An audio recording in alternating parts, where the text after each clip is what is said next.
Comment déterminer la nature de la section d'un pavé droit par un plan parallèle à une arête?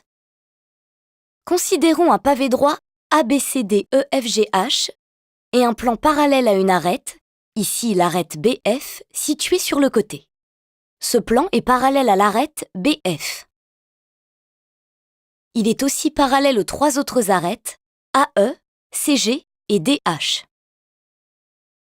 Que se passe-t-il lorsque ce plan coupe le pavé droit? La surface ainsi obtenue, ici représentée en orange, est appelée section du pavé par ce plan. Si on se place sur le côté, face au plan de section, on constate que la section est un rectangle. Un des côtés de ce rectangle a la même longueur que l'arête BF, à laquelle le plan est parallèle.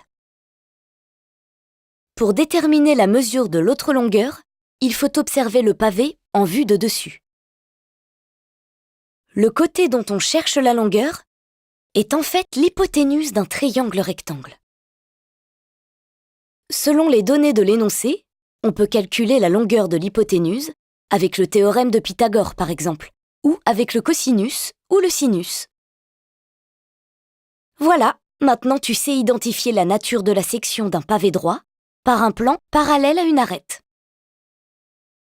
Pour cela, tu observes le pavé et la longueur de l'arête parallèle au plan de section. Tu en déduis que la section est un rectangle dont l'un des côtés a la même longueur que l'arête parallèle au plan. Tu peux déterminer la longueur de l'autre côté avec la propriété de Pythagore ou la trigonométrie.